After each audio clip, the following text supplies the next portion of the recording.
And hello out there in the world. My name is Daniel. And I'm Katie. And welcome back to the Future Neighbor Podcast. Ooh, our rhythm is in sync today, Katie. We vibing. So Daniel, yes. what are you talking about today? What are you talking about? Trying to fight with me already? Oh no, it's our ad time. Right. We got to start off with a self-promoting ad from Gochujang. Hey guys, lately it's wintertime. And instead of drinking that Coca-Cola or coffee, why not try some Korean traditional tea? Yes. We have the Sange Korean traditional sampler tea collection.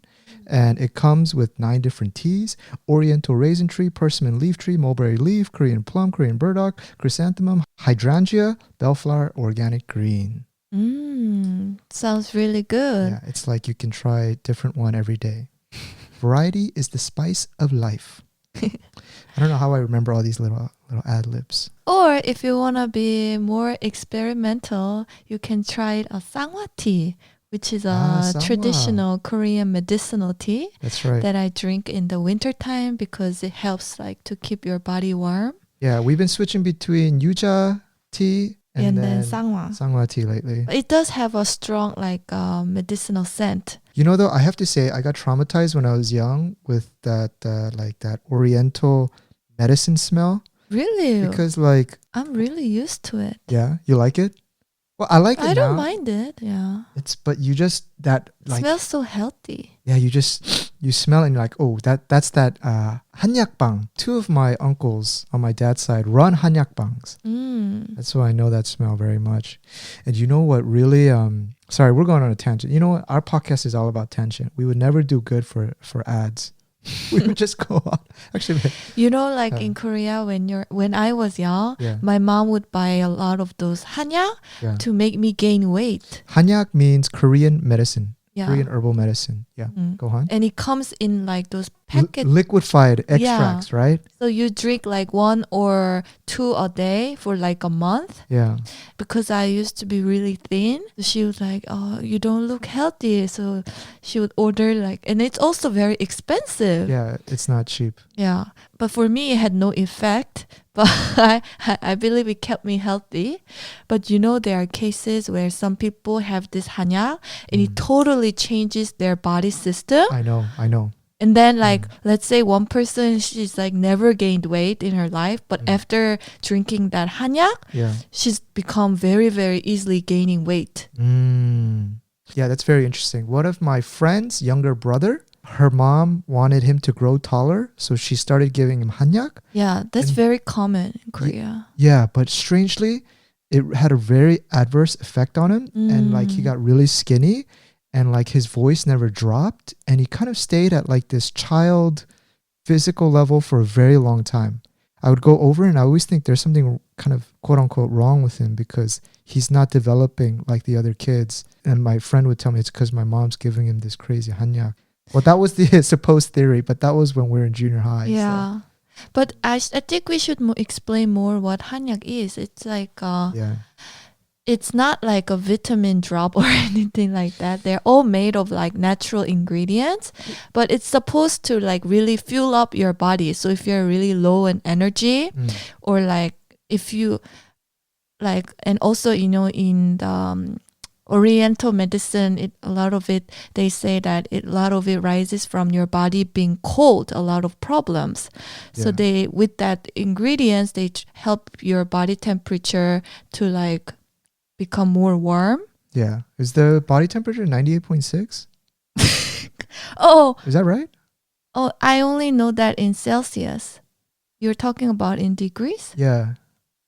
Right. Sorry, because I grew up getting educated in the States, so everything's in Fahrenheit. But then it's like 38.6, something like that. Yeah, but anyway, your point is that the kind of natural extract helps your body get back up to its normal temperature if it's dropped for some reason. Yeah, I mean, you know, we actually have a bag. I'm looking at it right now. Remember, my uncle's kind of hanyak bang. He's retiring, so he's closed it down, and he sent me this tremendous bag of hanyak packets. Yeah. I tasted one and I was like, good night. Usually it's not that tasty. It's very bitter. Yeah. But, you know, if you think about it, Advil. There was no Tylenol back in the days. Yeah. I mean, human history is very long, and we've always healed through natural ways. Yeah, natural ways. And it's always been like that until the advent of modern pharmaceuticals. And so obviously there should be a lot of carried wisdom from generation to generation on which roots help what ailments. And that's kind of the practice of Hanyak, right? Like if I go to my uncle's Hanyak store, there's this huge cabinet with like 50 or maybe 100 little drawers. There's like roots from this tree. Then every time I come in, I say, 안녕하세요. And he goes, anything wrong with your body? And he's like ready to mix a concoction. And I'm like, I'm fine. He's like, I don't know. You're getting a little weight. And it's like, oh, how do you, and then they usually give you acupuncture too. Did you receive that? Oh, wait. So these little packets, once they like, it's like when you go to a candy store and you put it in a little bag, they basically get all of those little twigs, herbs, leaves, and then they put it in this liquefier. They boil it with water, and then it gets like boiled away for longer and longer until it gets very reduced. And then you're basically drinking all the nutrients in a little packet. And that's what we talk about when Korean says Hanyak. Yeah, those are the little packets. I actually considered selling some on gochujang, but I think there'd be a huge insurance risk. No, and also you know that's like all very customized. Yeah. You know would you call that person doctor? 한약방 의사. Yeah, the doctor would actually like examine your body, and he would like make those like 한약 very customized for each individual. So I don't think it's possible to like make a all size fits all 한약. Yeah, you're right. By the way, the sangwa tea we're talking about, it's never this concentrated potion. See, we have to give context. Sangwa tea in the back old days when there was no Starbucks, Korea, the place to go and meet up were tea rooms. Yeah. And one of the signature teas in Korea, like for example, if Japan has green tea, or it's customary there, in Korea, sangwa tea was one of those very traditional like teas that you drink. But it has some of these herbal ingredients as part of the tea. Yeah. And when you drink it, it does have a warming effect. Like your body feels very warm. Yeah, right? I do feel it. So ever since I've been like really like relying on that tea in the winter time. And in the old days, they used to drop an egg yolk. Yeah, I've never tried it. I think that's like the traditional way. Like I've tried Vietnamese. We should try it actually. Somehow I never tried that. We should. In Vietnam, they have this egg yolk coffee. It was all right, or it might have been egg foam coffee. It was all right, kind of more of like try once, but we don't get it like every day. But hey, right back. See, I'm keeping score about our tangents. You were talking about the acupuncture, right? Yeah. When I was young as well, I went to my friend's house, and the dad had some sort of like, I think it was emphysema or something, because he was always like, Daniel, what's up? And he would just be coughing like every 20 seconds. Like he couldn't speak without coughing. Yeah. Sometimes when I'd go over to play video games at his house when I was young, he would be like, don't go upstairs. And I would like purposely go to use the restroom upstairs, that one, and peek inside. And that's where I got kind of like traumatized. I saw those little suction cups on the back. Oh. And then you have a little candle that you light on top. Oh, like sukdum. Yeah. I think that's Do you know more about it? That's probably my last exposure. My mom fixed her broken leg with sukdum. What can you explain more about? Well, like after she gave birth to me, your bones are really brittle, and then I think she was standing for too long, so like her knee basically collapsed. So there's that mini 연골. How do you call that bone in like around that knee area? That keeps your knee going back and forth. The ligaments? Yeah. That was almost like disappearing. So basically she had to go to the doctor, and then the doctor said you need to get 인공. See, we're going way too far. 인공 ligament. Basically you need to get the artificial ones. Yeah. Like a metal one or something inserted? Yeah. Otherwise you're not going to be able to walk. But at that time, my mom is still young, right?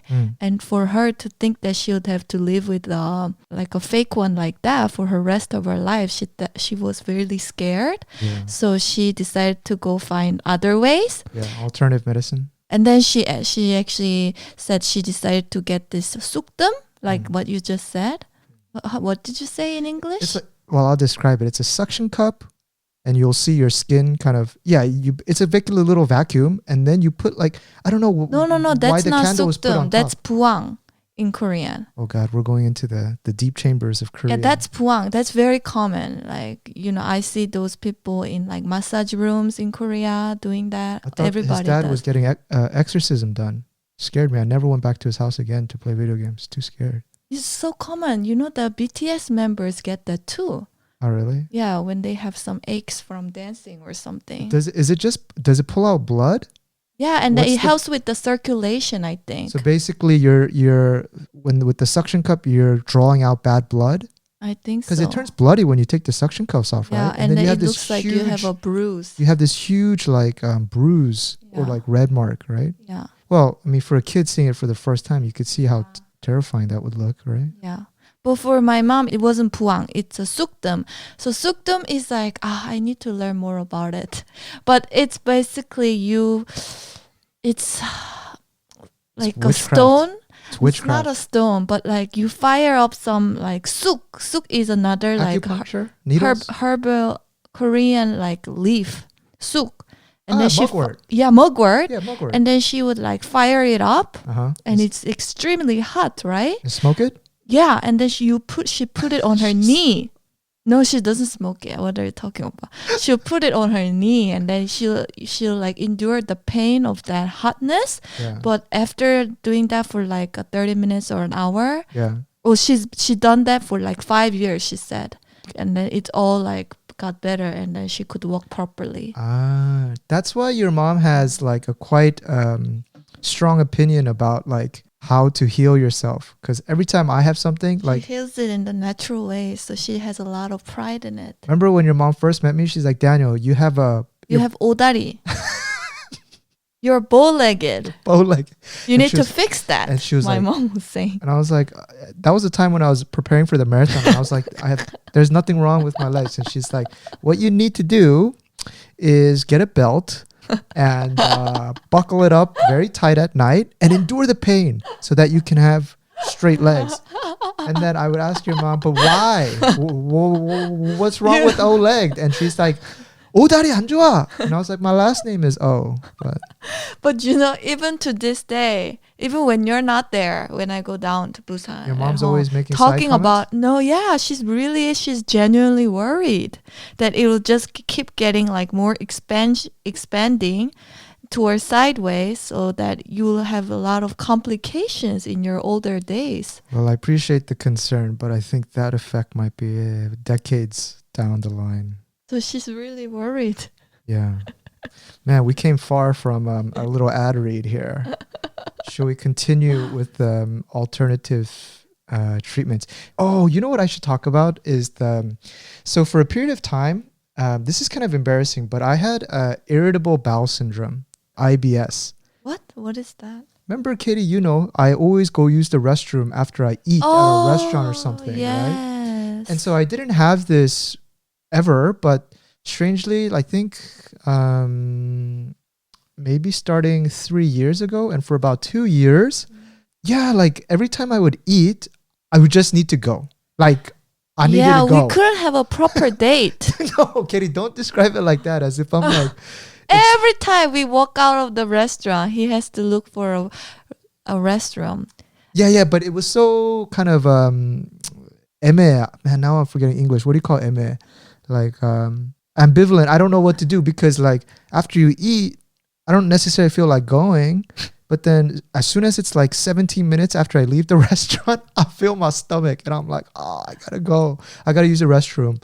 Yeah. And I think we made our mark in basically every public toilet in Seoul. Oh my God. Not me, you. Yeah, at some point I knew the passwords to like every like cafe. You know how they lock it for like customers? Yeah. Like I would just write down the passwords, and so I just knew. But I was trying to figure out why that was, because a lot of people who get irritable bowel syndrome, let's just call it IBS. I don't like saying irritable bowel syndrome. It makes me feel like I'm an octogenarian past 80 years old. it's because of a lot of stress or diet. I experimented with a lot of things because I was like, what's going on with me? And I don't know why. So at first I thought it was like I was eating too much garlic. That wasn't the case. I'm Korean, come on. And then I thought it was like spicy foods. So then every time I would go to a Chinese restaurant, I would only order jjajangmyeon, but I would still get like that feeling that I would need to go. Yeah. Or like MSG. Or the worst times when I would get it, it's like I'm coming home, but I'm on the subway. Yeah. And like it's like the last train, so I can't hop off or else the train's gonna leave. But then I need to go. And so sometimes I would like, Katie, I'm so sorry, but we gotta get off this train right now. We're gonna just taxi it home. Remember. But I gotta use the restroom. Yeah. So I would go up and it would be like, it'd be like the run. So I would like pray on the way, like Jesus, please, if you're out there, Allah or Buddha, whoever's out there, please let there no one be in the toilets. Cause like when you have IBS, you gotta go. Like there's no waiting in line. Yeah. Yeah, I would get like the cold sweat. Have you ever got cold sweats, Katie? When you're not because of toilet. Well, it's But I feel you. I think I've grown my patience through this experience. But Katie used to tell me that I need to make an app where I could share public passwords. Actually, the other day I found the data for it. Really? Yeah, it's publicly available. It's hilarious. By the Korean like a data system. My friend actually, I didn't tell him about this, but he was telling me, hey, I got this app idea. I think he's learning programming as well. It's like, hey, I'm going to make an app where people can rate public restrooms. And so you can use the cleanest one if you need to. I was like, dude, I don't have the time to open no app. Like, it's just but anyway, before you get too disgusted by me, I realized, strangely enough, well, one time I thought I had fixed it, but this was so stupid. I drank a lot of soju and I thought I had some like, let's say too much like gut bacteria, like some weird ones. So like after I had soju, it was like I drank with my friends for a long time. And then after that night, it was like solved. And for like a week, I was good. But then it came back. Yeah. Right? And then to make a long story short, you know what the culprit was? Well, I told you so. Yeah. It was coffee. Yeah. It took us a long while to get to that conclusion. Yeah. But it was. Yeah, because my routine in the morning was I would always get breakfast. After I eat, immediately I would go a lot of times to a cafe to work. And then I'd be downing a huge Americano. And so my system really didn't like this, like right after breakfast, it like putting a large amount of coffee in my body. Yeah. And I guess my digestive system was really irritated by this coffee. But I never thought about coffee because it was always part of my routine to go to a cafe and go work. Yeah, and remember we even went to see the doctor to get like examination, but we couldn't really like get much help. Yeah, doctors always, well, no diss to doctors, but a lot of general practitioners are like, are you stressed out?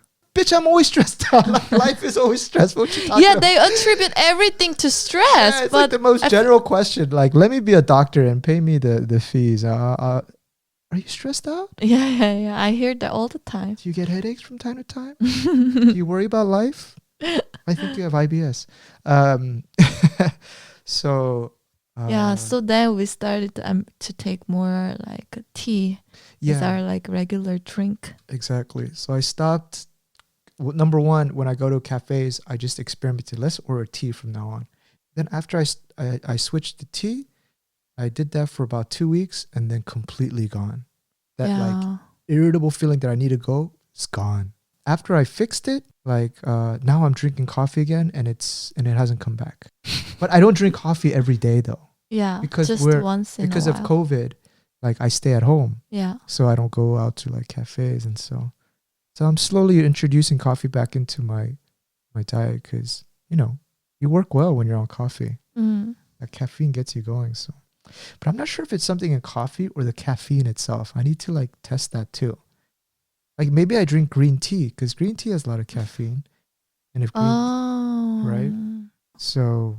But we don't really drink green tea in Korea. We can just buy some and test. Yeah. Anyway, what were we going to talk about today? Oh, Katie, you should talk about how this morning started. Oh, guys, I had the most dramatic day of my life. Well, not your life, but it was so dramatic. So I woke up this morning and then I was actually expecting a call like relating like personal affairs, because usually I don't really take a stranger's calls because a lot of the times it's all ad. So then today I got this like a phone call and I picked it up because I thought it was like what I was expecting. And then this person is like, I'm calling you from this police station. It's like, you are embroiled in some sort of conning incident. Is that the right word? Conning? Yeah, like a 사기, a con. Yeah. You've been conned. So somebody, a scam. like we arrested this person and for conning, and we found your information, like your personal ID and like your photos and your information in his possession. So we want to have a talk with you regarding this person. And apparently this person has conned a few other people, and he actually, how would you call it? Like scamming. He scammed these people, and the amount is like 60,000 USD. Yeah, 60,000 USD. There's a lot. So basically, the person was saying that the scam artist opened a bank account underneath your name and spent 60 grand. Or like got 60 grand from these other victims. And he tried to run away, but he got caught. So now he's in the police station. Yeah. And then this is the most unexpected call I was expecting, like the first thing in the morning.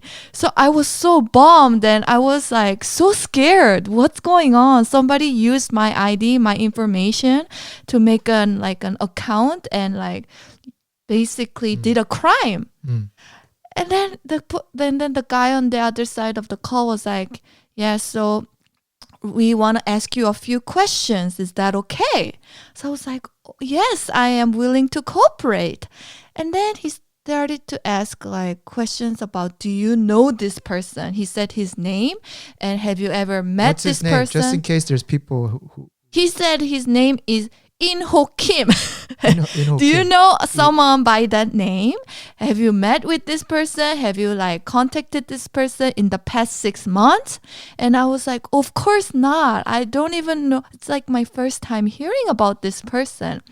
And then they were like, okay, so I'm gonna now record this conversation with you. I have to ask a few other questions regarding it, because this way you can become a victim too, not a, what's the other side of the victim? Like a perpetrator? Perpetrator with this person. Yeah, they don't know. Basically, the cop is calling you and he doesn't know whether you're a victim or part of the scam. Yeah. And in order for you to absolve yourself that you're not part of the scam, he's going to ask me a few questions. Uh-huh. So by that moment, it's like the first time I ever like even went to a police station or got a call with the police station. So I was all nervous and I'm like, okay, I'm going to cooperate with you as much as possible. Just ask me anything. I'll tell you everything. I'm like in that mode now. Yeah. And then he started to ask questions about like, did I ever make an account at Uri Bank, because apparently that person made an account at Uri Bank under my name, but I never opened that account at Uri Bank. So I said that, and then he was like, okay, now I'm gonna ask a few questions about what other banks do you have account in. But then he was like, but don't tell me the account number or your password or anything like that, because that's all your personal information. Exactly. We don't want that. So just tell me if you have an account at other banks. Let me know what the banks are. So I told him the banks, and then he went on to ask further questions like the amount. Yeah, amount. And amount if I have any bank. credit, if I have any credit card or like, yeah, he expanded on that. So it's like the types of accounts you have at the banks. If it's like deposit, if it's savings, if it's investment or like even loans. So I gave him all those details. I was so cooperative with him. And then you basically did a tax audit and told him every single financial piece of information. Yeah, but then he really got me because he was like, but don't tell me your personal information. I'm not interested in that. Yeah. So real. Yeah. And then the funny thing is, where I live, we don't really have a good phone connection, like a network connection. So the phone kept getting hung up. So yeah, you're like four times. You're with SK?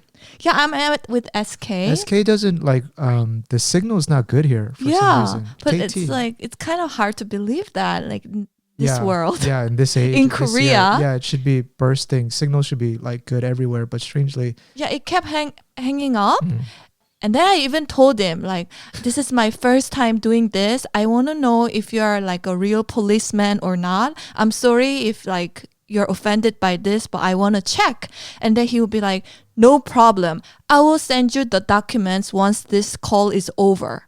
So, and then I trusted him. I was like my check mark. And then I don't know. I trusted him almost like 90%.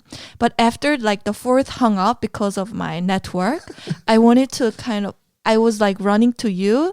And they was like, please, let's call the police and check up.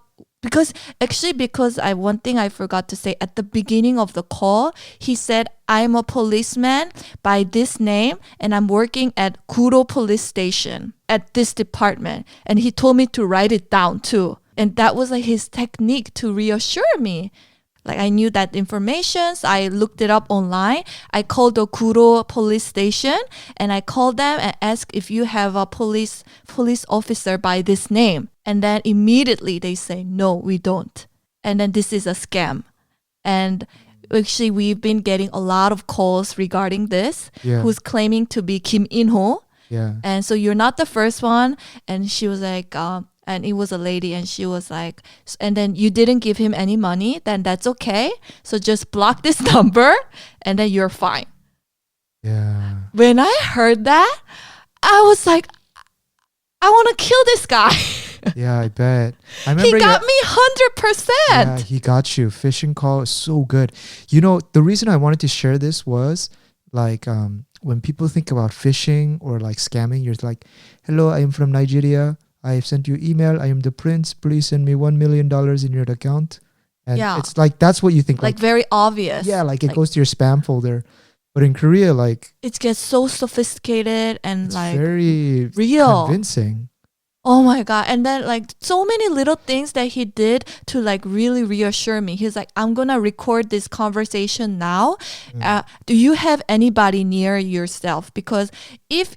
We have to make sure that you are in a quiet place, because if there's any other background noise in this like in this recording, then it might not be verified as a legitimate evidence for you. That's what he said. So basically he knew that you were near me and he basically told you to go to a different room so he could ask you these personal information.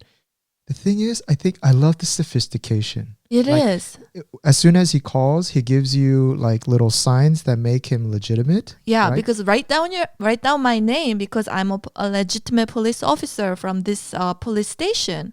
Yeah. That's what he said. The first thing. He gave you the team name that he's part of. Yeah. Something qua, right? Department. And he said 3rd floor. And then remember I told you, hey, like tell him that we're gonna just go to the police station itself. Oh, right? yeah. And then he was like, okay, you can come, but you got to come by 3 because we're going to close this case. But we've been trying to contact you for the last 2 weeks. Yeah. Right? Yeah. So, he asked me, why didn't you pick it up? I called you last week. Yeah. See the phrasing, right? This is all good sales tactics. Oh my God. Well, not sales. Well, like now I'm really angry, but like at that moment I was like trembling. I know you. And I was so scared and... because the thing is, you're getting 당황, which means you're getting attacked, so you can't really see it. But for me, there started to be a lot of red things coming up, right? Yeah. So I was like, okay, let's call. And then number 2, like, I think a big thing for me was also the number, right? Yeah, that was a yellow flag, but he's calling from a 010, which is a mobile number. Yeah, any official number should come from a 02, which is calling from a landline in an office. Yeah. That was like fishy, but I don't know. At that moment, I was like the bigger thing was the fact that somebody used my account to like scam other people. Yeah. Like $60,000 US. That was like the biggest thing on my mind. And I wanted to like prove myself not innocent. Yeah, innocent. You. Yeah. So, yeah, I was totally into it. It kind of ruined our morning, of course, like trying to figure out. We only realized that this was a scam once we called the official number. Which I'm really glad we did. I actually wanted to say some things. I called him back, but then his line is always busy after that. Yeah. He never picks up, right? So I wasn't able to. Yeah. But the funny thing is, on this podcast, we were talking about how your mom got scammed 2 weeks ago. And we were like, kind of like, can she think that she could get scammed? Yeah, I thought that was so obvious. Yeah, and then it happened to you, right? But I wanted to share this because, I mean, I don't know how it is. It's not obvious when it comes to you. Yeah, because in the moment, you're like, when you're getting attacked or when you're getting confronted, all you can think about is how to guard or defend yourself. And you don't think through the small things. And it was a very crazy, hectic And I got so now like, and then the more time passes, I'm getting like more angry. Hindsight is 2020, right? You see all the small things that like, he was basically asking you all of your account information to see how much money I have. How much money he could scam from you. What is a reasonable amount? Yeah. Right? And then what do you think he would have done? Because the ultimate goal is to like basically make me transfer money to him. I'm sure he would have had a very crafty way. Like, hey, we have to freeze all of your accounts. Actually, that's what he said at one point. He was like, I'm going to freeze your Uri bank account, which you said you don't own.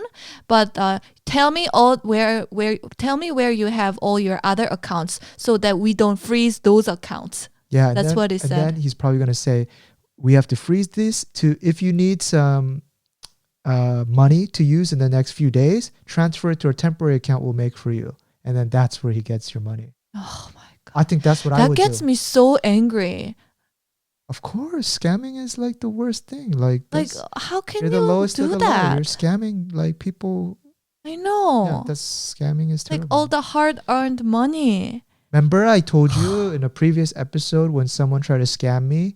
That was the first time I thought I might kill somebody. Yeah. Right. It's because it's not so much of the money. It's because someone is pulling something over you. And you just get annoyed by the fact that someone is playing you. Yeah, right? I got played. Yeah. And so you're trying to like make an earnest living. And then there's someone who's trying to make an earnest living out of you. Sorry, not earnest, but like a deceitful buck out of you, right? So yeah, just like cutting corners. The fact that it fooled you, it makes that part drives you crazy, right? I know. It's been like... It's been building up more and more. Now that I'm talking again, it gets you angry. I know it's getting me angry. Yeah. And I feel really angry that I got fooled by this foolish man. But it's a good thing that we share this because if it could happen to you, I'm sure it could happen to 4 or 5 out of 10 people. I mean, it's like, it's the first time I ever got a call like that because, like I said, I never pick up strangers' calls. But like the last few weeks, I've had some personal affairs where I was expecting calls from random people. So I was like more open. And then I told my mom about it, and her immediate response, I get those calls all the time. How you got fooled into it like that? Your mom's like, the tables have turned. Now your mom's having a laugh on us. Yeah, whereas she's a few episodes ago, we were laughing at your mom. I know. My mom is like, that's such a common technique. Didn't that guy have an accent? I'm like, I mean, he had some like accent, but I didn't think like suspicious of it. And then she's like, yeah, it's either a police officer or someone from the financial like organization.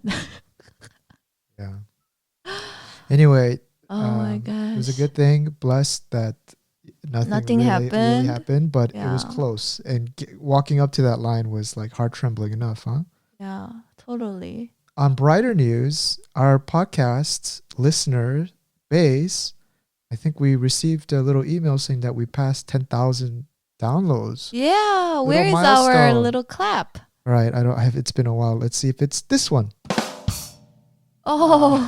No, that's not Short and sweet. No. No.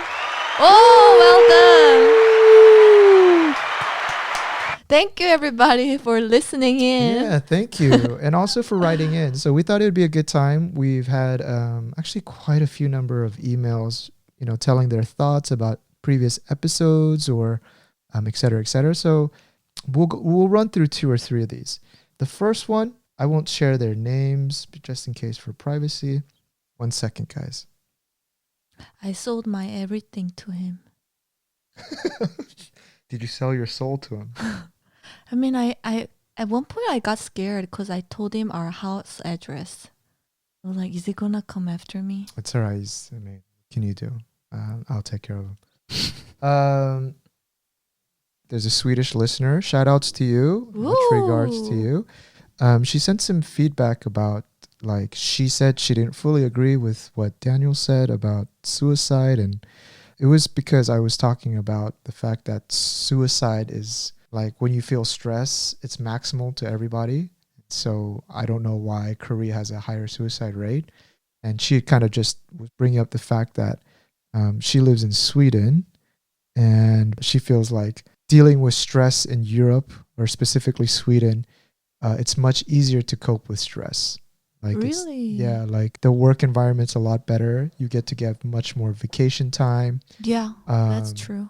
There's not that much societal pressure. Korea is a collectivist country where even the Nordics is still a very much individualistic country. And I think that's true. I can agree because I worked in Finland for many years. And in the summertime, I think everyone was given a 1 month break. It was called Midsummer's Eve Like break? the whole country is on a break? Yeah, the whole country's on a break. That's amazing. Yeah. It's so hard for me to imagine that. It was for me too. And I always felt a little bit bitter. It's like here I am, like, because I was based in the Korean office. And then all of our Finnish colleagues would be off for a month. And but then I would also be dispatched sometimes. And yeah, I mean, it's great. I mean, and they usually have like summer homes, or a lot of them do. And then they go in sauna and just Sounds chill. really like so good. Yeah, the work hours, which I found interesting, was that a lot of them are off from work by 6. They eat dinner at home because eating out in Europe is very expensive. It's more of like for special occasions. So a lot of times they're back home for family. So yeah, I agree. I mean, I think, of course, how you deal with stress, it just depends on the person. But perhaps you're right that in some countries it is much more easier, or there's mechanics, or the norm is not to always be stressed out. So thank you for that feedback. I definitely agree. Yeah. Yeah, a lot of people should travel to Sweden, the Nordic countries, and also see how life is like there. It's very nice. You know, my memory of Sweden was at that time I was training for the marathon, so I would go for runs after work. It was so beautiful, like running around Sweden, because they have like rivers. Was it in the winter? No, it was in the spring or summer. And there's people like actually riding sailboats through the city. Wow. There's like rivers. Like in the movies. Yeah. Yeah. And like there's people out just grabbing a beer, and, the wind was blowing and sailboats were going through the center of the city. And just a lot of people had sailboats. And it was like a weekday. Yeah. And people were just enjoying, just a lot slower. You know, that kind of European sort of lifestyle. And really nice. I really regret not visiting you while you were working there. Yeah. Because like that kind of thought never like came across to me that I could like take a week break from work. Yeah, because at the time you're working at the bank, you just had no life. Yeah. If it was now, I would like jump to go there. Yeah. Immediately. And I just remember I'd be running and people would look and then they'll just wave from the boats. I'd be like, hi, hi, hi. In Korea, it's like, no, hi. Get out the way. 미친 사람 아니야, 이거? But we should explain our awkward encounters with our neighbor. But right before we go to that, the benefits of the Nordic countries is just population-wise. You don't have as many people living there. So the strain on land, on real estate, on getting jobs, is just not there. We just have too many peoples. Just by how many people live in this concentrated land, it gets more competitive, and competition drives stress. Yeah. So anyway, about the neighbor. Yeah, because I feel like even when you like see how we don't really talk to our neighbors, it shows how like kind of secluded we are. Like we're not that kind of like a friendly. Yeah, somehow like every time Well, not every time. Come on now. It'd be like maybe 6.5 or 7 out of 10 times we leave our front door here, we bump right into the neighbor that lives right in front of us. Because right, we live in an apartment building, and then there's two units on each floor. Yeah. So you only have the person in front of you. Sorry, what were you gonna say? To be exact, you always bump into that husband, the guy only. Yeah. Because this our neighbor is like he has two young kids. Young couple with like 2 kids. Yeah, and the dad always goes, because in Korea a lot of times the guys will go out to throw out the food waste every night, or he goes out smoking. Exactly, but you basically, that's his like excuse. There you go, Katie. Now you know how the man's mind works. He goes, baby, I'll throw out the food trash. Don't worry. And he'll go outside, and then he'll take like a cigarette break, and then he'll let the wind blow off most of the smoke, the lingering cigarette smell. Then he'll come inside, go to the restroom, brush his hands, wash his hands, brush his teeth, and then that's his kind of mini break of the day after work. Yeah. To go out and grab a cigarette. But somehow I always bump into him, and I always just say 안녕하세요, and he always gives that fake 안녕하세요, or in English he'd be like, hi, how are you? Hi, how are you? Yeah. But that's kind of it. Yeah, that's it. Yeah, like you said. But I've tried to press this conversation, like, hey, how are your kids doing? And he always goes, 뭐 그렇죠. Which basically means like, you know how it is. Yeah. And when someone responds to that, I just go, oh yeah, I'm sure. And then other time I was just like, he was like, because I was going out to run, and he goes like, where are you going? I was like, I'm going out to run, and I'm just trying to burn out some stress. And he'll go, lucky for you. 좋겠네요. Like those are like conversation killers. Like, how do I respond to that? Oh, but so I just. Oh my gosh, told you, Katie just broke the mic stand. All right, guys, 1 second. We're having a technical difficulty.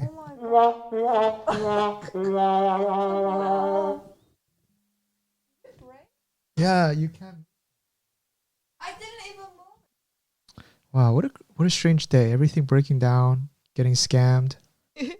But we fight through it. We make something positive. No, I think the funniest point is like now that he also knows that you guys bump into each other so many times. Yeah. That sometimes like you can hear it when they open the door, right? So when they hear us opening the door with the sound, and then you suddenly hear the door close. I think that's the funniest part. You're right. What we're doing, I'm sure they're doing the same thing. The wife's like, 여보, 쟤는 나가요. 기다려. Which basically means they're coming out. Wait. Wait until they take the elevator and go down. Yeah. All right, let's move on to the next email. Thank you again for the emails and the feedback. By the way, there's a lot of people who message us, DM us on Instagram, send us emails, and sometimes we don't respond. And don't take it personally, like especially the emails. I read through all of them, but it's just in the mornings. Like, to be honest, I think we're at around 100 emails per day that we get through all of our accounts. So I don't have the time to basically write. My approach is, if I'm going to write you back, I'm going to write you back in a thoughtful way instead of thanks, much regards. Yeah. So I just don't respond to them, or sometimes I'll just respond to your comments via podcast. All right, and then and shout outs to EC. We got your email as well. He was sending us beginners opening and tactics to play chess. He listened to our Queen's Gambit episode. Oh, so he knows how to play chess. Yeah, and like he was just showing us like a few YouTube links to. Oh to my get better. gosh! And thank you. That's so helpful. I was actually like looking to learn more about those techniques now. Yeah, and then he was also talking about he was recommending some podcasts for me to listen to, like Up First from NPR. Thank you. Hey, we'll take a listen. And what are some trendy foods right now in Korea? Well, if you look at our channel, we cover a lot of them. Let's see. The trending food right now is like one dessert called croffle. Oh, croffles are getting pretty popular in Korea. It's like everywhere. All the cafes that I go into, it's like their must-have menu. You just take a croissant and dough, and then you just press it into a waffle. Yeah. But then they put Mizukado powder on top with a Yeah. scoop of ice cream. Oh, it's Then so good though. Yeah, the little things make it taste. That's like tempting me to buy a waffle machine at home too. Me But we too. just got Air fryer. yeah, so it's like holding me back. Have you seen any virtual concerts? Some K-pop groups have been doing virtual concerts since they can't hold them in person. Have we seen anything virtual? No, but I actually want to try seeing one just for the experiment. You told me the other day that some of the tour groups in Europe, the Korean tour groups, are giving virtual tours of, for example, of Rome or something, and you pay $10 to see, right? Yeah, so now in Korea we have like also very interesting products, like even flights. Like the Korean Air have a product where you can ride the plane and they will go around Korea for like an hour and then they will land. Stupid. I would not so do it's that. for those people who really miss like being on an airplane and miss the airplane food. Like it's more for the experience. It's a quick way to get IBS. Neighbors. Do you guys get nervous when you guys get on planes? No. Yes, you do, Katie. That's because of you now. I used to sleep so well in the plane. Like literally, I would sit in a plane and then close my eyes, and the moment I wake up, I'm already landed. You know how I big used of a to be blessing like that is? But then now, because you get so nervous, it like gets passed down onto me. No. I don't get that nervous. It's just I've been on some really crazy flights that have had so much turbulence that I knew that like this might be it, like literally, especially some of those flights to the Middle East. And so when stuff gets turbulent, it goes back to that traumatic event where people are praying on the plane and stuff. That's why I start getting nervous. So not you have just your basic trauma. Turbulence. Yeah, not just basic turbulence is okay. All right, and then let's sorry guys, I have a frog in my throat or something. Something's trying to crawl out. All right, and I think we can do one more email. This is a high schooler living in the United States. She emailed us. She has a pretty long email, but come from a family background with no military service. But I've been interested towards a military career for about the past 3 years in the United States Air Force Academy and the United States Military Academy. West Point have been my dream school since middle school. My parents are aware of my interest towards the military. However, my mother is not as supportive of the idea, which I understand is probably common, especially within the Asian culture. I know I have to discuss this with my parents as I near application time. Do you have any advice for me as I near time for a deeper conversation with my parents regarding this decision to join the military? All right, from the email, I could sense that you're like waiting to experience life outside of like high school and just live life and all those things you see in the movie. I could feel that, and I was the same way. So much energy. Yeah, it's a wonderful achievement if you can get into West Point or the Air Force Academy. And starting your, let's say, your adult life in that will open you up into going abroad. It'll open you up to getting skills, trade skills, and there's a lot of economic benefits. Like I know if you go serve, then there's a lot of tax benefits. There's also the government will pay for training in a variety of fields. So I think there's nothing wrong with that. And if you have a discussion with your parents, just tell them about how you envision your future and how that school helps you experience those things. If you go to West Point we have to make a distinguishment. Going to a service school versus just enlisting into the army, I think those are two separate discussions. Like, for example, if you're saying you're enlisting into the army and forfeiting college, I think that's a whole different conversation of, like, let's say, going to a service school versus a regular, like, private institution college, right? So, yeah, I mean, you should go get a college education. I wouldn't go to the military over getting a college education. If you can't fund it, that could also be a part of getting a college education. So you go to serve first and then they help you pay for your college. I know a lot of people that did that as well. Whatever you choose, just know that your life is really enriched by the number of dynamic experiences that you have. The most interesting people that I know that I really gravitate towards are people who have taken uncommon paths. And by taking uncommon paths, they've sacrificed things. It makes them a much more passionate and more focused person, and those people will actually excel more. So if you really do checkmark box things, I don't know if I'm getting the point across, but you usually just stay within your boundaries. and you don't get that much learnings from it. You're just doing it to keep up. So if, for example, you decide to go to the army, you're going to go to a different country, you might serve, you're going to be living with guys, so you get to know gender roles very quickly, you get to experience different cultures, you get to maybe experience different foods, and all these little experiences, they line up later in life. You're not going to see it now, right? Because you're just starting off, but later it all comes back into the picture. Yeah, for me, when I was making the decision on whether to go to a school outside of my state, it was a no-brainer for me.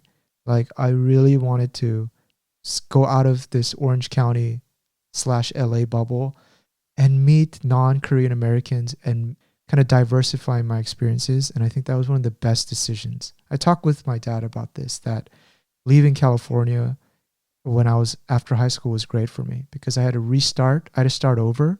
I wasn't wary of what people thought about me and what they expected me to do, right? Because I'm starting over in a different state. I don't know anybody at this school. Nobody knows me. So it's not like I was running away from anything, but I didn't have to live up to anybody's expectations, including my parents. So I could find myself and my interest, no matter how quirky they were. I ended up DJing, trying to start a DJ school. Or not a DJ school, like a DJ business. And it's your first time revealing this. Really? I didn't say that. Maybe we talk about it next time. Yeah. But if I was probably in LA or something, like trying to start a business in college with this and trying to DJ, people be like, who are you to DJ? Because, like LA is like, that was when it was like the golden era of hip hop. Like, you don't know how to DJ? You're not on Power 106. You know, blah, blah, blah. Like, yeah, anyway, I guess what I'm just trying to say is enrich your life early with dynamic experiences and they all come back later. Yeah, for good and for the worse. And even those things that you think are sacrifices, those help focus you and those help you get grit because life is going to throw a lot of strange things. And if you don't have the ability to buckle down and stay focused or achieve things when things get hard, you're always going to be rambling, floating to do this, floating to do that, floating to do this. So yeah, that was the emails. Again, thank you everybody for listening to us. It means everything because... Yeah, and people are sending like their real stories and these like emails are really, really like thoughtful emails. And it also just reminds me of like the fact that community is real. A lot of times when we do these like YouTube videos or we send stuff out on the waves, sometimes I feel like, what the hell are we doing? Like... Is because this even real? It's just all online. Yeah, we get measured by likes. There's or no views. physical touch. There's none of that like humane.